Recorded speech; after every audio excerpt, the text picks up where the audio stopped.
Stuffed squash ring, stuffed cornbread. First, a filling. Onion, peppers, tomatoes, and garlic come together instantly like that. And we have a filling ready to fry. We also have to start the oven for the squash rings. We're using Delicata squash here because it cooks so easily. Get it on a tray, and in it goes, rind and everything. Jerk seasoning and chili powder are what I'm seasoning with through this entire dish, honestly. Sounds maybe too simple for some, but it's quite tasty together. Go ahead and try it, or do whatever spice combination you like. You could go Italian leaning with herbs, all sorts of ways. We're getting the squash rings in. They're going to cook for probably 20, 30 minutes max. Get them all nice and toasty. And we're going to use our stove on top, our stove top, to cook the filling. I'm going to keep the onions and garlic kind of together here and put the peppers off to the side, just because I wouldn't mind the peppers getting just a little tiny bit of blackening on one side, so I'm just going to let them burn up on one side the whole time the onions are softening, and get some of that roasted flavor in them. Seasoning it again with my trusty jerk seasoning and chili powder, plus a hair of salt, and maybe even a dash of soy sauce or Maggie's liquid seasoning. I also did deglaze these with red wine vinegar, so if you want to do that, you can do that as well.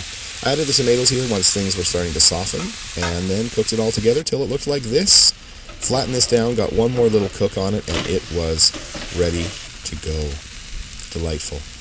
Just like that. Yeah, flatten it down and get another cook on it. That is the cooled filling, and now it's time to make the cornbread. We've got cornmeal, flour, milk, baking powder, oil, sugar, seasonings, and a bowl to put it all in, because it's a one-bowl recipe. Super, super good. Let's check on these rings. Did I flip these over so all the good sides were showing ahead of time? Yes, I did. Cinematic magic. I don't give a shit. Now, here we go. Flour goes in, of course. Flour is what binds all of this delicious cornbread goodness together. Recipes in the description. I did a double here. I probably should have done a triple to make sure that the squares part of it were bigger, but still this made a really nice dish. Did it so it had enough to make one tray of muffins and one tray of square. So just doing the usual, seasoning it up. Very, very simple. You'll see from the recipe the cornbread comes right together.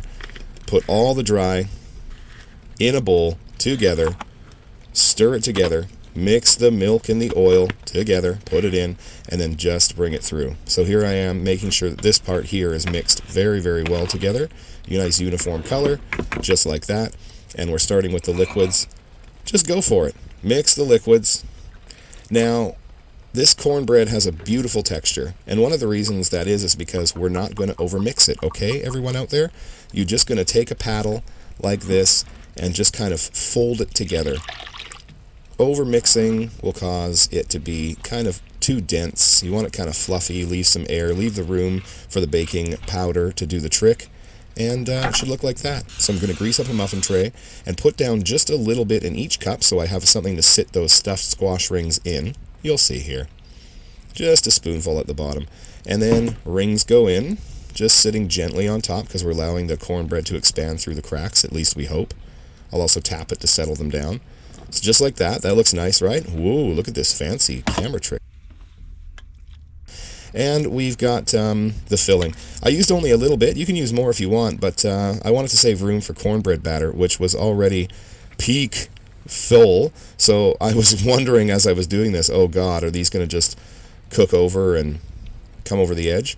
But this isn't like a high rising bread. They fluff up, but mostly just to dome up. Now the rest of that filling I'm going to use as a garnish because it looks really nice and adds a layer of intrigue. Same thing I'm going to do when it comes to the squares. So in those go, and I'm going to repeat the process again with these new Delicata squash rings, except I'm going to just put them on to fry lightly on my flat top pan here. Just like this. Yeah, simple. Season them again, get them cooked on each side, get them softened.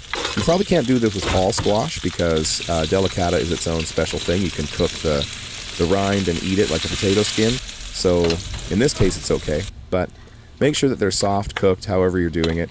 Get them baked so that they're already the texture you want inside of there. So I mixed half the filling, and I introduced a bunch of spinach here because that's actually quite nice in cornbread as well. You'll find that it's nice to also hydrate these kind of breads, but this doesn't really need it. It's just nice. So everything's in there. I'm just stirring till combined. And you could do this all fancy, like a focaccia, and arrange it and make a picture. I'm just blapping it into the pan, patting it down gently, and then adding the remaining filling in blebs to essentially give it a nice look. More of that intrigue we're talking about. Muffins are going to come out. Oh my God, they're going to be so good, I hope. And the squares are going in. Now, let's take a look at these muffins. Now, most of them were really nice. A couple of them had like a couple of small issues, but still quite edible and still would have presented as a muffin.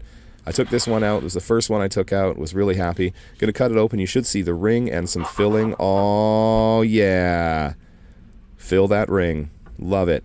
And we've got... yeah, really nice. This was really nice. It had a delicious taste. Now, this was kind of the problem I was telling you about. Sometimes the ring was big or whatever. But it doesn't matter because we ate 6 of them promptly and then had to make some sauce. So back to the spinach, garlic, coconut milk, salt, basil, and this stuff right here, mushroom salt.